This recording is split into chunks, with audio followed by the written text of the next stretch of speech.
과 열처녀, 우리가 잘 아는 본문을 가지고 말씀의 은혜를 나누도록 하겠습니다. 폴란드 출신 귀족 출신인 캐서린이라는 여성이 있었습니다. 캐서린. 이 캐서린이 스웨덴 왕자 존이라는 사람과 결혼을 했습니다.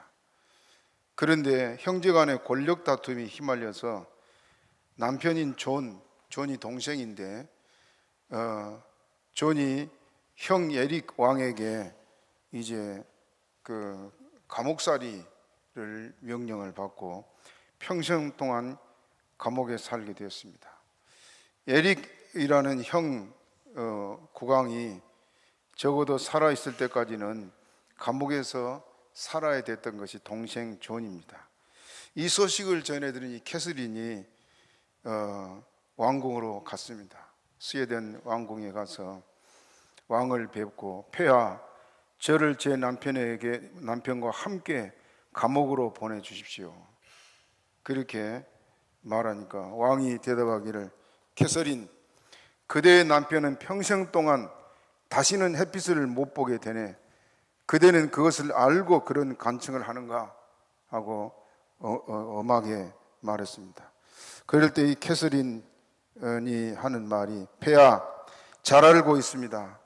그러나 그가 무죄이건 유죄이건 간에 존 왕자는 저의 변함없는 남편입니다. 왕이 또 말하기를 측은히 여기면서 캐서린에게 이런 말합니다. 짐의 생각으로는 그대의 남편이 감옥에 보내진 순간부터 그대는 그와의 서약에서 풀려났다고 여겨지는데, 그러니까 캐서린이 자기가 끼고 있던 반지를 꺼내서 왕에게 주면서, 폐하, 부디 이 반지에 새겨진 문구를 읽어봐 주십시오. 신하가 올려주는 그 반지에는 뭐라고 써 있냐면은 오직 죽음으로서만, 그 글자가 써 있습니다. 두 사람이 결혼을 약속하고 반지를 맞출 때 두 사람의 반지에 똑같은 글자를 새겨냈습니다. 오직 죽음으로서만, 죽음 외에는 두 사람을 갈라놓을 수 없다. 그 문구를 왕이 보고 나서는 더 이상 설득을 할 수 없다는 것을 깨닫고 캐서린을 감옥에 넣습니다. 남편과 함께. 몇 년을 살았냐? 17년을 남편과 함께 감옥 생활했습니다. 그러다가 국왕 에릭이 사망한 후에 감옥에서 풀려나게 되었습니다. 캐서린이 그렇게까지 할 수 있었던 힘이 뭘까요? 한 가지입니다. 뭐겠습니까? 사랑이요. 사랑의 힘은 죽음도 이깁니다. 부부간의 관계는 이 사랑이 있어야 됩니다. 내가 지난주도 말씀을 드렸습니다만은, 여러분, 이제 우리가 주님 나라로 갈 날이 가깝고 주님 오실 날도 가까워졌습니다. 그리 믿습니까? 주님 만나서 우리가 영원히 함께 살아야 되는데, 이제 우리가 우리 자신들을 한번 돌아보고, 정말 내가 신랑 되신 예수님을 만나서 이렇게 영원토록 행복하게 살 만한 준비가 되어 있느냐, 그것을 우리 한번 생각해 봅시다. 우리는 늘 본문을 읽었고 많이 설교도 들었습니다. 그런데 언제부턴가 이 말씀들이 무관심처럼 느껴질 때가 많았을 것입니다. 본문의 내용을 알지만은 잠깐 다시 설명을 드리면은, 예수님이 마지막에 천국을 비유로 말씀하면서 등을 들고 신랑을 맞으러 나간 열처녀와 같다, 그렇게 말합니다.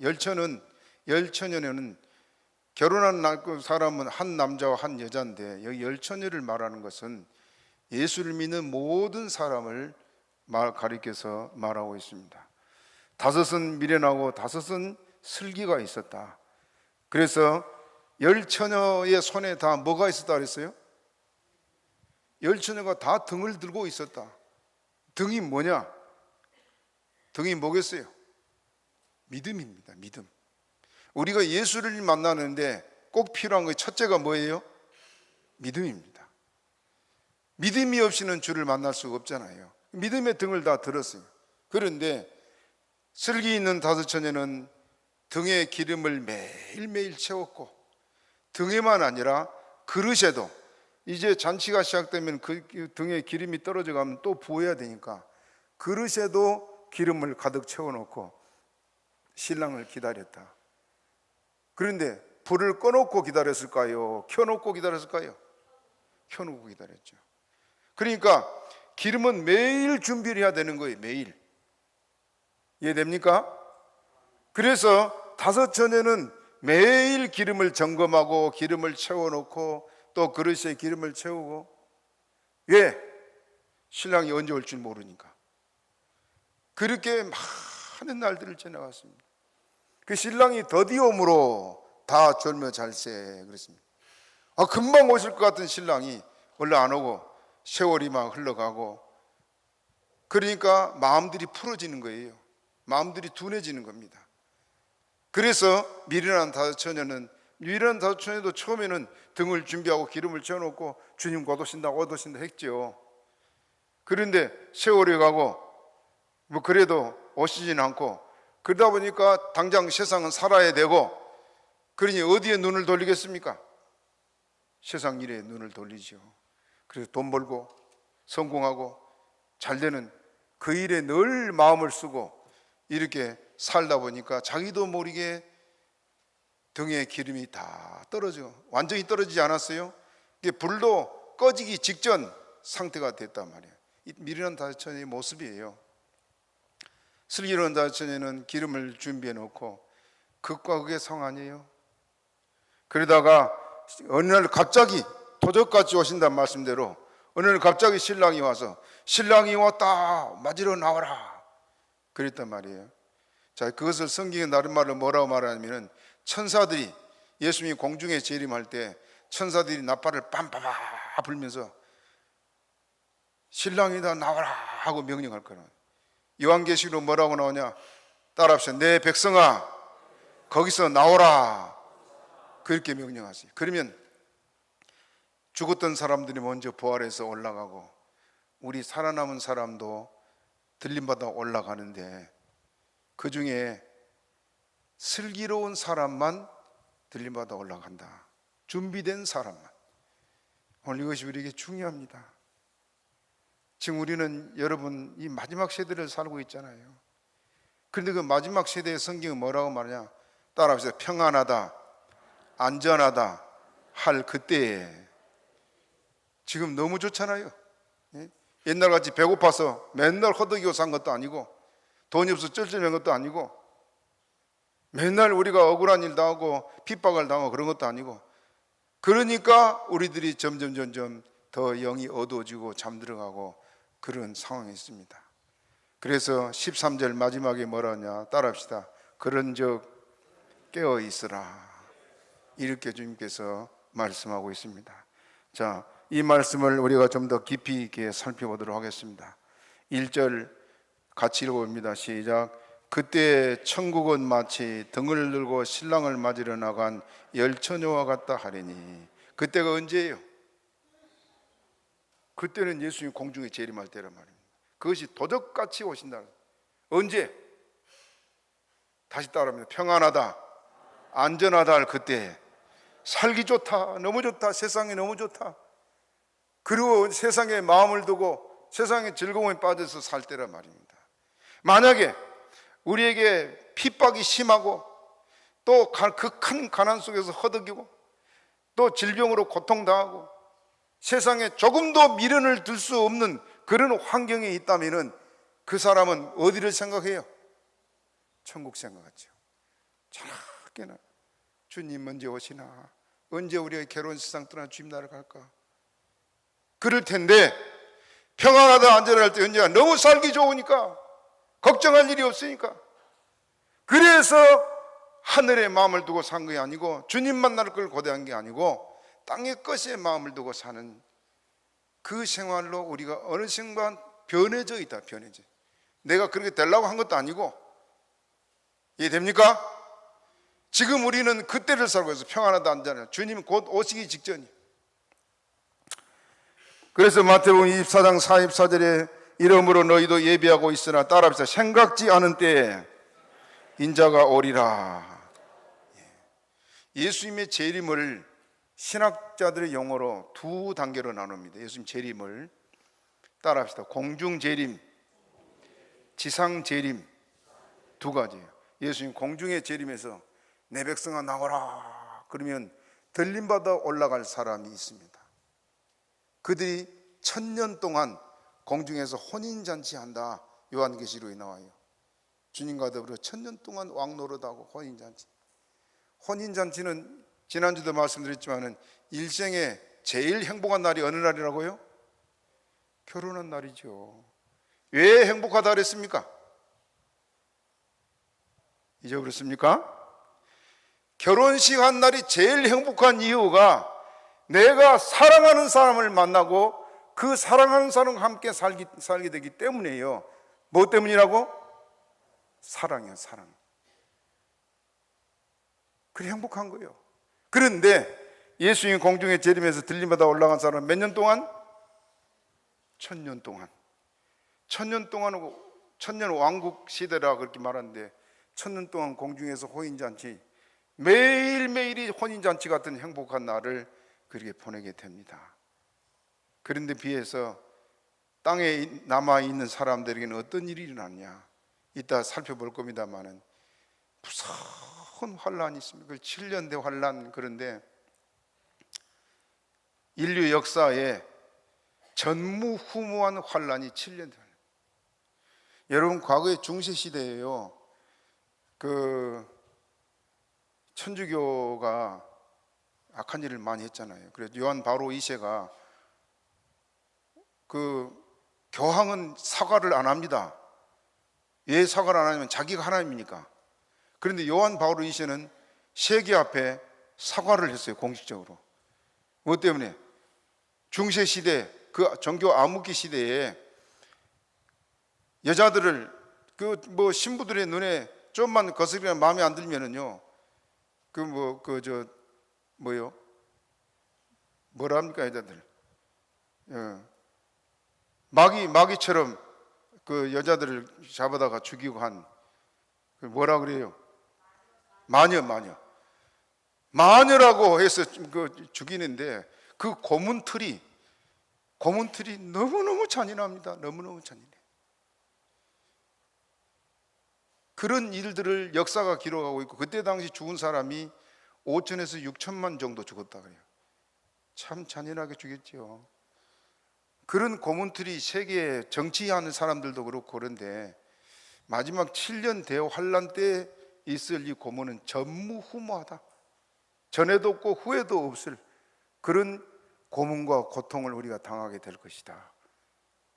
그래서 우리에게 주님께서 깨어있으라 그런 겁니다. 이제 여러분 지금 무슨 말인가 정리도 안 될 사람도 있을 텐데 마지막에 말씀 듣고 나면 정리가 될 겁니다.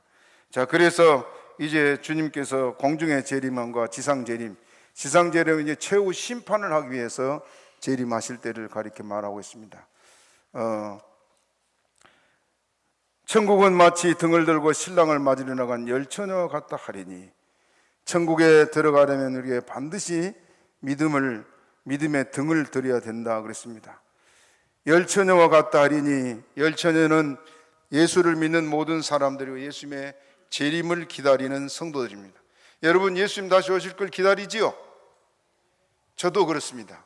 그런데 그 열처녀 중에 내가 지금 슬기로운 다처녀의 입장에 있는지 미련한 다처녀의 입장에 있는지를 생각해 봐야 됩니다. 이건 중요하잖아요. 중요해. 왜? 남의 일이 아니고 내 일이니까. 그렇죠? 지난주도 내가 힘주어서 말했습니다. 마지막에 주님 오셔서 내가 너를 알지 못한다, 예복 잊지 못한 사람에게. 그래 종들에게 어떻게 한다 그랬습니까? 죄를 결박하여 바깥 어둠에 던져라. 거기서 어떻게 할 거라고? 슬피울며 이를 가며 있을 것이다. 자, 기억 하나 물어봅시다. 예복 입지 않은 사람은 어떤 사람이라 그랬습니까? 예? 회개하지 않은 사람. 천국 가는 첫 번째 조건이 뭐요 그러면? 회개요. 내가 죄인의 개수로 소이다 하고 회개의 눈물이 없는 사람이라면 회개의 강을 건너지 못한 사람, 그 예복을 입지 못한 사람은 회개가 없었습니다. 오늘 본문에서는 미련한 다섯 처녀는 이제 두 번째로 기름을 준비 못한 사람, 분명히 믿음의 등은 들고 있었지만은 기름을 준비하지 못한 이 사람을 가리켜 주님 말씀하고 있습니다.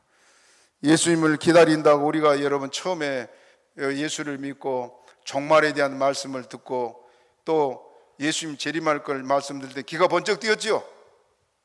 저 종말론에 빠진 사람들 보면 막 금방 예수님 온다고 막 난리를 하고 맨날 세상이 그만 끝날 것처럼 하면서 막 시급하게 사람을 막 두려움을 주고 그래서 거기 매달리게 해요. 우리는 그러지 않지 않습니까? 그런데 주님 오실 것은 분명합니다. 그래 믿습니까? 그래서 처음 종말에 관한 말씀 드릴 때는 시급성을 느끼고 또 경각심도 나고 그리고 정신을 차리고 신앙생활을 했다가 다짐을 하고, 그런데 그 얼마 못 가서 싹 시끄러집니다. 왜? 주님 안 오시니까. 그렇죠? 어떤 사람들은 아예 관심도 없는 사람도 있습니다. 왜? 마음을 세상에 두고 살다 보니까 그렇습니다. 우리가 예수님을 만나기까지 세 가지를 준비하고 있어야 됩니다. 세 가지. 뭘까요? 여러분이 늘 예우고 암송하던 것이요. 따라합시다. 믿음, 소망, 사랑. 예수님을 만나는 신부가 준비해야 될 세 가지요. 믿음의 등 가지고 있지요. 우리 예수 믿으니까 여기 나오지 않습니까? 그렇죠? 믿음으로 천국 갑니다. 그런데 믿는 사람에게 두 번째 있어야 할 게 뭐예요? 소망이요. 소망. 소망이 없으니까 자꾸 다른 데 바라봐지는 겁니다. 소망이 없으니까. 그리고 자꾸 힘들어. 소망이 없으면. 저 전에 우리 교회를 한번 왔다가 이선 목사님이라고 해서 하늘나라 가셨을 겁니다. 그 목사님 얘기를 들었어요. 그 목사님이 저 김해에서 목회를 할 때 어떤 여성도 한 사람이 교회를 나오는데 전혀 말이 없는 거예요. 집도 물어봐도, 신방을 가려고 집을 물어봐도 그 대답도 안 하고, 근데 항상 생글생글 웃는 겁니다. 다른 사람들 얘기 들으니까 너무 초라하게 어렵게 새 집에 살고 있다. 그 목사님이 이제 안쓰럽고 어떻게 도와줄까 늘 그렇게 지내왔는데, 어느 날 밤에 밤 12시가 돼서 12시가 넘었는데 전화가 왔더래요. 밤 12시가 넘어서 전화하면 어떤 전화요?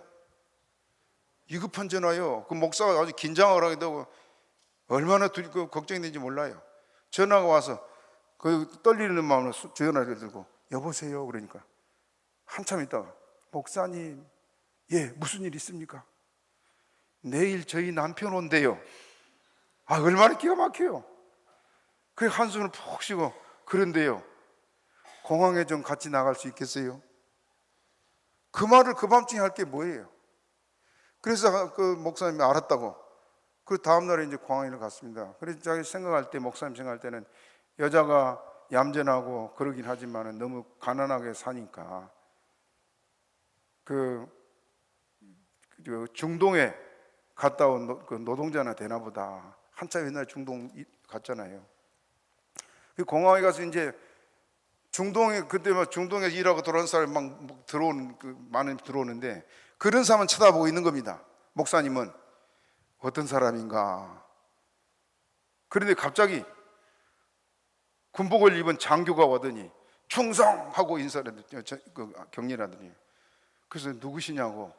그러니까 부인 옆에 있다가 빙긋 주시면서 목사님, 저희 남편이에요. 중동에 파견됐다고는 그 장교예요. 얼마나 늠름한지 몰라. 그 장군이, 그 장교가 하는 말이, 목사님 감사합니다. 늘 편지로 오고 간 거 아니에요?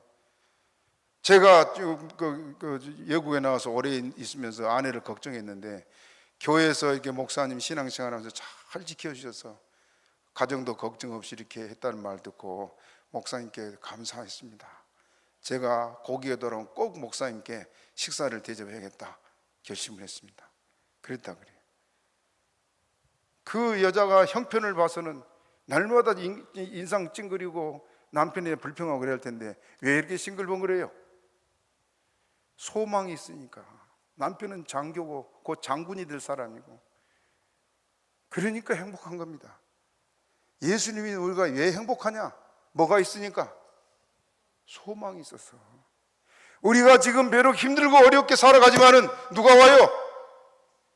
예수님 곧 왕으로, 심판주로 우리 천국 데려가 올 거 아니에요. 그 주님만 생각하면 기뻐요, 안 기뻐요? 기뻐요.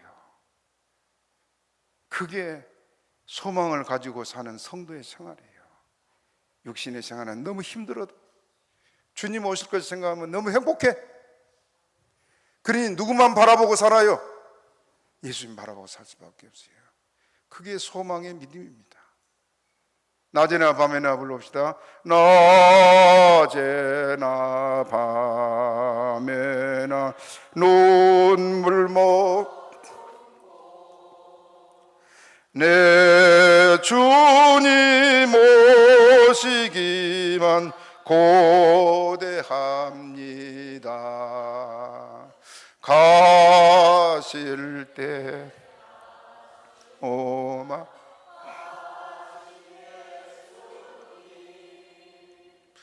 오 주여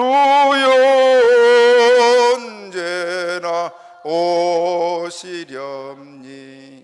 여러분, 이 찬양이 저 손양호 목사가 지었다고 그렇게 나와요. 그래서 제가 책을 읽으니까 손양호 목사님 지은 게 아니고, 손양호 목사님 옥고를 치르고 부산에서 집회를 하고 이제 여수로 오는 길에 산길을 걸어오는데 어떤 사람이 산속에서 쓱 나와서 손양호 목사님이시죠. 그렇다고. 손 목사님을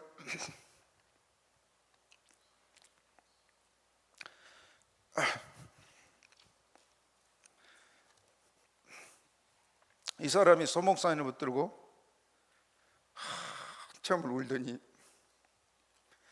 자기는 전도사라는 거예요. 전도사인데 핍박이 무서워서 신사참배를 해버렸습니다. 딱 한 번. 그것이 너무 괴로워서 집에도 못 가고 산속에서 그게 살고 있노라. 그러면서 자기가 이 찬송 가사를 써서 주더래요. 그것이 지금 우리가 부르는 주님 고대가 찬송이에요. 여러분, 이 찬송을 들으면 너무 구닥다리 같고 이상하게 생각할지도 모르지만 이게 참 믿음 아니요? 정말 주님을 기다리는 신부라면 낮에나 밤에나 눈물 머금고 내 주님 오시면 고대합니다. 그때 사람들의 신앙과 지금 우리의 신앙은 너무 차이 나요. 그렇지 않습니까? 지금 이렇게 사는 사람이 몇이나 되겠어요? 우리가 그렇게 깨어 있어야 돼요. 지금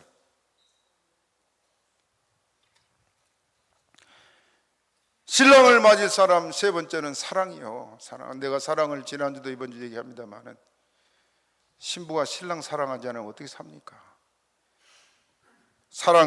사랑의 정의를 한번 따라합시다. 보고 다시 따라해. 보고 또 보아도 또 보고 싶은 것 뭐라고요? 사랑. 또 따라합니다. 듣고 또 들어도 또 듣고 싶은 것, 또 주고 또 주어도 더 주고 싶은 것. 이게 사랑이요. 그리 인정합니까? 우리에게 정말 우리가 예수님을 사랑하는 마음, 신부된 자격으로 지금 준비되어 있다면 이런 마음일 겁니다. 보고 또 보아도 또 보고 싶고, 듣고 또 들어 또 듣고 싶고, 말씀을 밤낮으로 들어도 또 듣고 싶고. 설교가 좀 길어도 왜 저렇게 길어? 그런 마음이 있다면 지금 우리는 지금 주님과 좀 거리가 있는 거 아니에요? 그러므로 여러분들, 슬기로운 다섯 처녀는 이렇게 신랑 맞이할 준비를 하고 있었습니다. 그 중에 다섯은 미련하고 다섯은 슬기 있었다. 요한계시록 3장 17절 우리 한번 읽어봅시다. 3장 17절 시작. 내가 말하기를 나는 부자라 부요하여 부족한 것이 없다 하나 내 곤고한 것과 가련한 것과 가난한 것과 눈먼 것과 벌거벗은 것을 알지 못하도다. 지금 제 모습이 이렇고 우리들의 모습이 이러지 않나 싶어요. 주님 앞에 공고한 것, 가련한 것, 가난한 것, 눈먼 것, 벌거벗은 것도 모르고 우리가 살아가고 있습니다. 예, 세상에 우리가 마음을 팔다 보니까 그렇게 살고 있습니다. 다섯은 슬기 있었다고 말하는데 조금 전에 말한 대로 그들은 주님 만나기 위해서 절제 생활을 하고 항상 깨어 기도하고 세상에 살아가면서 받은 상처나 핍박이나 어떤 손해를 봐도 주님 생각하고 참고 천국에서 주님 만날 영화를 꿈꾸면서 살아가는 것이 바로 슬기로운 성도의 생활이에요. 여러분, 인생 참 아무것도 아니잖아요. 그렇게 인정합니까? 천하를 호령하는 권세를 가졌고 세상의 부귀영화를 다 누리고 세상의 모든 지식을 알고 세상에서 가장 아름답다고 사람들의 부러움이 대상이요 칭송이 대상이라고 할지라도 여러분, 그것이 죽는 순간에 다 끝나버립니다. 그렇죠? 죽으면 모든 것이 끝나요. 그러나 주님 앞에 가서 우리가 누릴 것은 얼마나 깁니까? 영원. 비교가 됩니까? 비교 안 돼요. 땅의 것 아무것도 아니에요. 뭐 때문에 이렇게 땅에 집착해서 사느냐? 천국에 소망이 없어서 그렇습니다.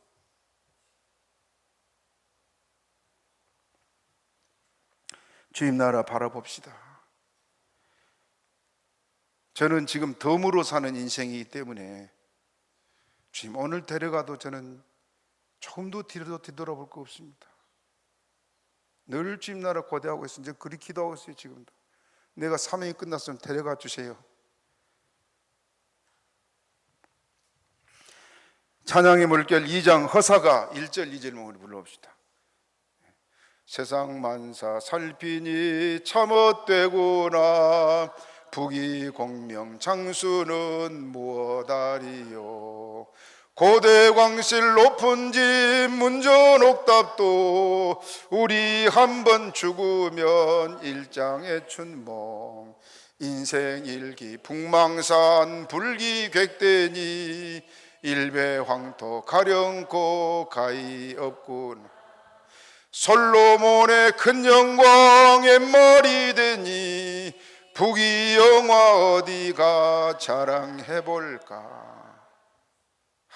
아무것도 아닌 인생. 여러분 너무 육신의 것에 집착하지 않았으면 좋겠어요. 예? 빈손 들고 왔다 빈손 들고 갈 것이 우리들 아닙니까? 콧구멍에 숨 끊어지면 죽는 게 인생이에요. 그러나 우리에게는 천국이 있지 않습니까? 천국이.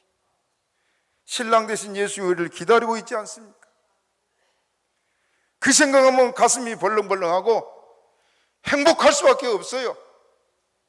예수님만 생각하면 힘이 나고 주님 만날 것 생각하면 기뻐서 우리가 너무 행복할 것입니다.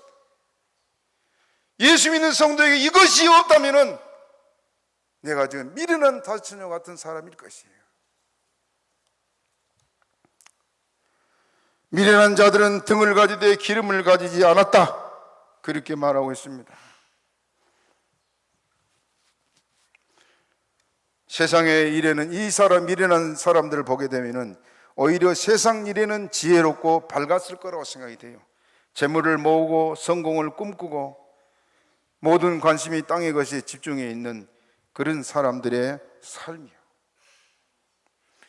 하나님 앞에 나오긴 해도 그저 주일이니까 왔다 가는 그런 믿음이 미련한 사람들의 모습이었을 겁니다. 마태복음 6장 21절 따라합시다. 내 보물 있는 그곳에는 내 마음도 있느니라.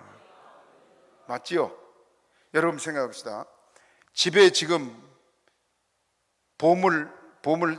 금괴가 있다 합시다.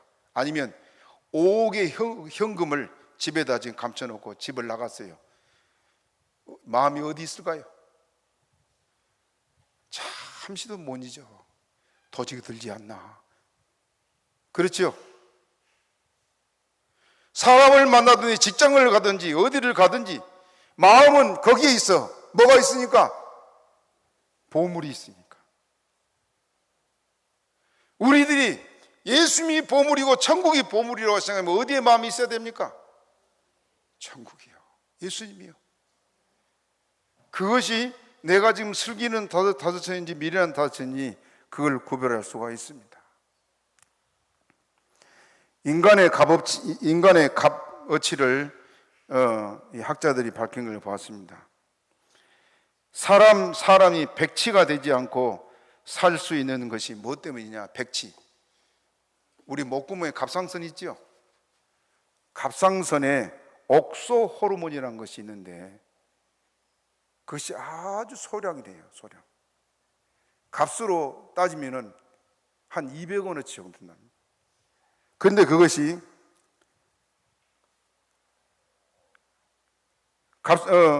갑상선의 그 옥소 호르몬이 200원어치가 좀 되게 되면은 백치가 되고,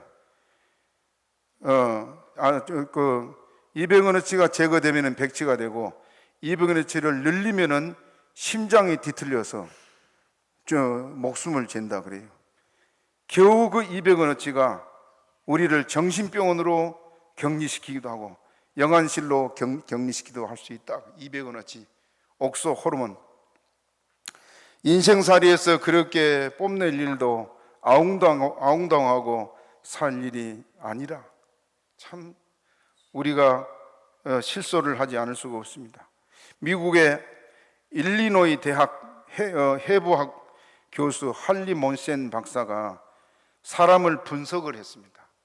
사람의 몸을 분석을 했는데 인체의 칼슘이 2.25kg, 인산염이 5g, 칼륨이 252g, 나트륨과 유황이 168g, g은 조금해요. 마그네슘이 28g, 소량의 옥소, 철, 구리, 그것이 전부다. 한 사람의 화학 성분을 시장에서 산다면은 시가로 얼마 되느냐? 98센트. 1달러도 안 돼. 1달러가 지금 한 1,400 정도 됩니까? 참 무가청의 사람이에요. 그런데 우리는 이것을 위해서 목숨을 걸고 살지 않습니까? 땅의 것에 여러분 좀 초월해 삽시다. 우리는 그리스도인이요. 그렇게 믿습니까? 제가 아픔을 많이 겪었습니다마는 억울하고 마음이 아프지만 주님이 아시니까 마지막 날은 다 주님께서 밝힐 줄 압니다. 세상을 살다 보면 여러분들이 어려운 일을 많이 겪지만은 우리가 곧 주님 만날 겁니다. 그렇게 믿으면 아멘 하시 바랍니다. 박모 집사라는 분이 강원도 어느 산골에 살았는데 양봉업을 했대요. 양봉업을 하면서 교회에서 헌실한 집사로, 청년으로 이렇게 신앙생활을 잘하고 모두가 칭찬하는 그런 집사였는데 그러던 그가 어느 날 갑자기 달라졌어요. 우연히 서울에 사는 친구를 만나고부터 그랬다 그럽니다.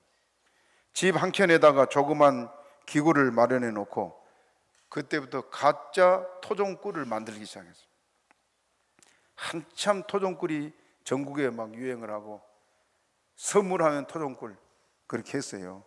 그 만들기 시작했습니다. 그렇게 해서 만들어진 가짜 토종꿀은 모두 그 친구가 사주었는데 만들기가 무섭게 재팔려 나갔습니다.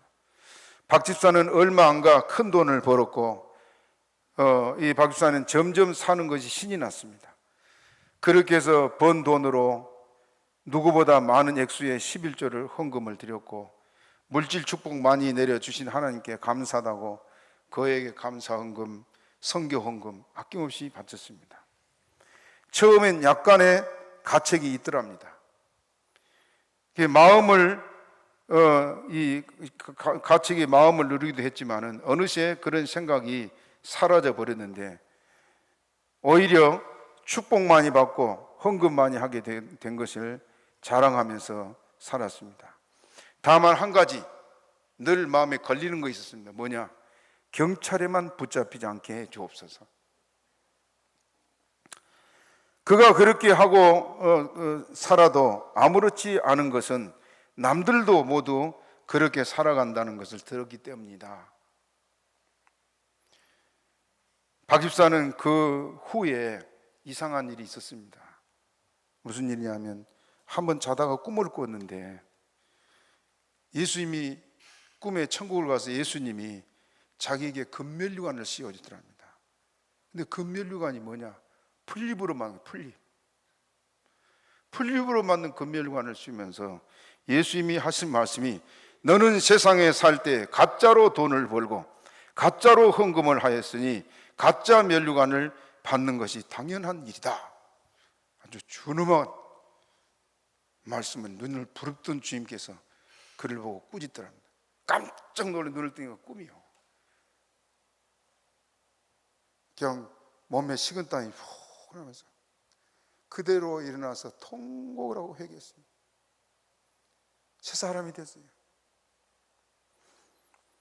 그제야 박 집사는 주님 앞에 그것이 얼마나 큰 죄였다는 것을 깨닫고 회개하고 옛날 박 집사로 돌아갔다. 우리 기독교보에 언젠가 한번 실렸습니다.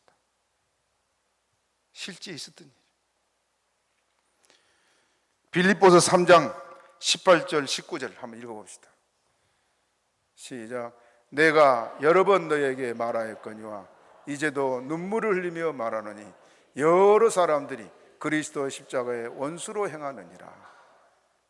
저희의 마침은 멸망이요 저희의 신은 배요 그 영광은 저희의 부끄러움에 있고 땅의 일을 생각하는, 따라합시다. 땅의 일을 생각하는 자라. 미련한 다섯천의 모습입니다. 여러분 돈 벌지 말란 거 아니에요. 열심히 돈 버세요. 열심히 사세요. 그럼 마음은 어디 두고 살아라고요?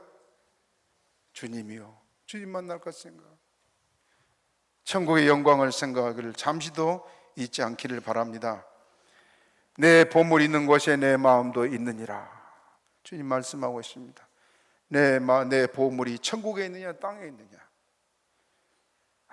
아무것도 아닌 땅의 것 집착하지 맙시다. 주님 오늘 우리 오라 하시면 우리 가야 돼요. 예? 로세츠 같이 못 가고 뒤돌아보고 소금기둥 되면 되겠습니까? 슬기 있는 자들은 세마포 흰옷을 입고 그릇에 기름을 담아 등과 함께 신랑을 맞으러 나갔는데 미련한 다윗은 그러지 못했습니다. 찬양 물결 9장 죄 많은 이 세상은 불러옵시다. 죄 많은 이 세상은 내 집안이네. 내 모든 보화는 저 하늘에 있네. 저 천국 문을 열고 나를 부르네. 나는 이 세상에 정들 수 없도다. 오 주님 같은 친구 없도다. 저 천국 없으면 난 어떻게 하나. 저 천국 문을 열고 나를 부르네. 나는 이 세상에 정들 수 없도다. 그렇지요. 슬기로운 다섯처녀 결코 세상에 집착하고 살 수가 없습니다. 신랑이 더디옴으로 다 졸며 잤다고 말하고 있습니다. 여러분 초대교회 성도들이 인사할 때 인사가 뭐냐 하면은 따라합시다. 주님이 곧 오십니다. 늘 인사가 우리는 안녕하세요 그런데 주님이 곧 오십니다. 그 성도들이 뭘 생각해요? 주님 오신다. 그러니 땅의 것 미련 둡니까? 그래서 자기 재산 다 팔아가지고 불쌍한 사람을 교회에 바치고 그랬어요. 주님이 곧 오시니까 세상 것이 미련 없다고 말해요. 베드로후서 3장 9절 읽어봅시다. 시작. 주의 약속은 어떤 이에 더디다고 생각하는 것 같이 더딘 것이 아니라 오직 너희를 대하여 오래 참으사 아무도 멸망치 않고 다 회개하기에 이르기를 원하시는, 주님이 더디 오신 것이 아니고 어떤 이에 더디다고 더딘 것이 아니다. 주님이 이렇게 재림하신 것이 넣는 것은 우리를 어떻게 한다고? 다 회개해서 어디 데려가려고? 천국 데려가려고. 그러면서 주님은 우리에게 요구가 뭐냐? 따라합시다. 그러므로 깨어 있으라. 이 말씀이에요. 여러분, 유명한 알렉산더 대왕을 알지요? 옛날에 헬라의 왕 알렉산더 대왕, 그 아버지가 필립 2세인데 이 사람은 항상 충성된 종 하나를 데리고 다녔습니다. 그 종에게 뭘 명령했냐 하면은, 너는 매일 아침 내 그 처소에 와서 이렇게 말해라. 대왕이시여, 당신은 죽어야만 한다는 사실을 잊지 마십시오. 왜 그랬을까요? 그 종이 매일 아침 방문을 두드리면서, 대왕이시여, 당신은 죽어야만 한다는 사실을 잊지 마십시오. 그렇게 했어요. 그리고 그 아들 알렉산더가 헬라 나라 대국을 세우지 않았습니다. 항상 깨어있다만, 항상 죽음을 항상 각오하고 살았고 항상 깨어있다. 세상의 정치가도 그런데 천국을 바라보고 사는 우리가 더 깨어있어야 안 되겠습니까? 오늘 주님 오라면 우리는 가야 됩니다. 세상에 미련두지 맙시다. 밤중에 소리가 나되 보라, 신랑이 이로다, 맞으러 나오라. 예수님이 공중에 재림하셔서 내 백성아 나오라고 명령할 때 우리가 다 주님 앞에 서야 되는데, 그 사람들이 둘로 나뉠 거라. 슬기로운 다처녀, 미련한 다처녀. 자, 성경 여러분, 이제 중요한 부분이에요. 생각해 봅시다. 성경에 보면은 요한계시록의 20장에 첫째 부활이 나와요. 둘째 부활, 부활이 둘로 나눠집니다. 근데 봅시다. 데살로니가 전서 4장 14절부터 17절 읽으면 15절 빼고 시작. 우리가 예수에 죽었다가 다시 사심을 믿을진데 이와 같이 예수 안에서 자는 자들도 하나님이 저와 함께 데리고, 자는 자들도 뭐라고요? 천국에 먼저 가는 사람 영혼을 주님이 재림할 때 데리고 오신다 그랬어요. 두 단계예요. 그 다음에 16절 보세요. 시작. 주께서 호령과 천사장의 소리와 하나님의 나팔로 친히 하늘로 쫓아 강림하시리니 그리스도 안에서 죽은 자들이 먼저 일어나고. 누가 먼저 일어난다고요? 죽은 자들이 먼저 일어나는데 이것도 두 단계예요. 두 번 나눠서. 그 다음에 시작. 그 후에 우리 살아남은 자도 저희와 함께 구름 속으로 끌어올려 공중에서 주를 영접하게 하시리니 그리하여 우리가 항상 어디서 영접한다고요? 공중에. 그래서 공중 혼인잔치 그래요.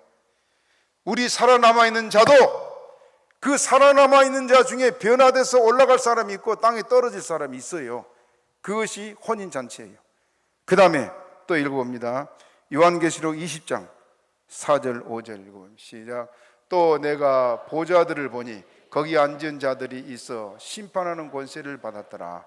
또 내가 보니 예수의 증거와 하나님의 말씀을 인하여 목배임을 받은 자들의 영혼들과 또 짐승과 그의 우상에게 경배하지도 아니하고 이마와 손에 그의 표를 받지도 아니한 자들이 살아서 그리스도 더불어 1000년 동안.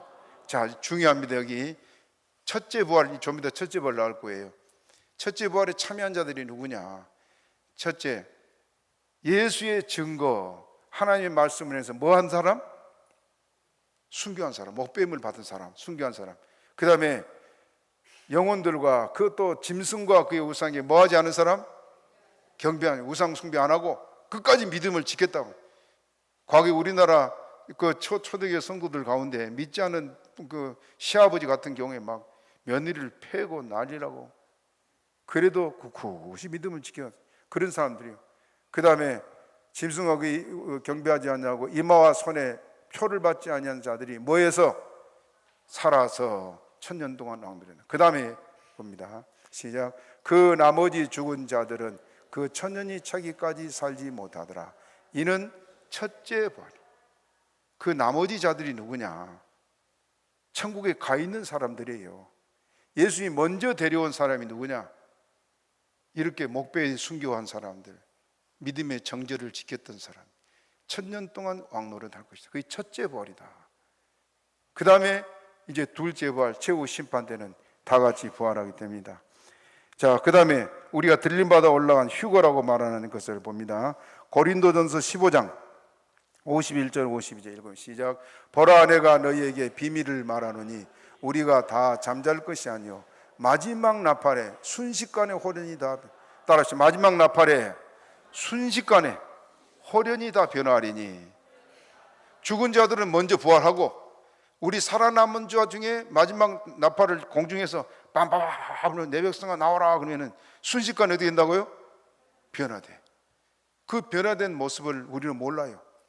그 성경이 뭐라고 말하냐? 마태복음 24장 40절 41절 읽어봅니다. 시작. 그때 두 사람이 밭에 있으며 하나는 데려감을 당하고 하나는 버려둠을 당하고. 자, 봅시다. 어떻게 변화되냐? 지금 그 동네 아주머니 둘이 그 일을 하면서 지금 밭에 그 김을 매요. 아무개 뭐 어쩌고 누가 동네 어쩌고 하고 얘기를 하는데 얘기하다 보니까 아무 말이 없어. 돌아보니까 어떻게 돼요? 올라가 볼 거 없어. 호련히 변화돼서. 그 다음 구절 봅니다. 시작. 두 여자가 매를 갈고 있으며 하나는 데려감을 당하고 하나는 버려둠을. 매를 갈 때는 둘이 얼굴 마주보고 해서는 맷돌 갈 때 맷돌질하면서 둘이 얘기를 한참 하는데 갑자기 안 보여. 어디 갔어? 어디 갔어? 어디 갔어요? 변화돼서 올라갑니다. 호련히 변화돼서. 또 하나 누가복음 17장 34절 시작. 내가 너희에게 이르노니 그 밤에 두 남자가 한 자리에 누워 있으며 하나는 데려감을 당하고 하나는 버려둠을 당할 것이다. 두 사람이 잠잤는데 하나가 없어졌어요. 이게 뭐냐? 슬기로운 다섯 처녀, 기름이 준비된 사람이 호련히 변화해서 올라가서 공중 혼인잔치 들어간 걸 말합니다. 나머지는 미련한 다섯 처녀까지 땅에 떨어지는데, 땅에 떨어지는 그들은 어떤 일을 당하느냐? 따라합시다. 7년 대환란, 전무후무한 환란이래. 왜 하나님이 그렇게 하시느냐? 이유가 있습니다. 여러분, 하나님 우리 미워한 게 아니고 7년 대환란의 그 극한 환란에 집어넣는 것은 네가 이렇게 사는 벌 좀 받아봐 이게 아니란 말이에요. 하나님은 의롭지요. 왜 그렇게 7년 대환란에 넣어서 우리를 죽게 하고 고통을 당하게 하느냐? 7년 환란 당하게 되면 뭘 하게 됩니까? 회개해서 어디 데려가려고? 천국 데려가려고. 준비가 안 됐으니까 준비시키느라고 환란에 집어넣은 거란 말이에요. 이해가 됩니까? 지금 우리가 깨어서 늘 기도하고 다 주님 오시를 고대하고 이렇게 살았더라면 어느 순간 주님 오실 때 나도 모르게 변해서 올라가지만은 지금같이 이렇게 살다 보면은 그날에 우리가 그 환란을 당해야 돼요. 그것이 지금 세계가 돌아가는 과정을 보면 여러분 착착착 준비되어 가고 있습니다. 마태복음 24장 44절 따라합시다. 이러므로 너희도 예비하고 있으라. 생각지 않은 때에 인자가 오리라. 다시 따라 생각지 않은 때에 인자가 오리라. 도적같이 온다 그랬잖아요. 우리 앞에 곧 이런 일들이 이루어질 것입니다. 그러니 이제는 우리가 깨어있고 자다가다 깰 때요. 자다가다. 그렇게 믿습니까? 시간이 없어서 준비된 말씀을 다 못하겠습니다만은 이제는 우리가 안일하게 살 때가 아니에요. 저도 회개하고 지금 몸이 안 좋아서 제가 원하는 대로 전해가지 기도를 못하기 안타깝습니다만은 저도 몸부림치고 있습니다. 낮에나 밤에나 1점을 한번 더 부르고 우리 맞읍시다. 낮에나 밤에나 눈물 머금고 내 주님 오시기만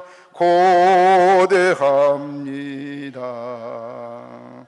가실 때 다시 오마 하신 예수님 오 주여 언제 오시렵니까? 우리 성경 구절 한 구만 더 봅시다. 마지막 성경 구절 마가복음 13장 35절 36절 한번 띄워주세요. 시작. 그러므로 깨어있으라. 집 주인이 언제 올는지, 혹 저물 때일는지 밤중에일는지 다굴 때일는지 새벽에일는지 너희가 알지 못함이라. 그렇지요? 예수님 곧 오십니다. 곧 오십니다.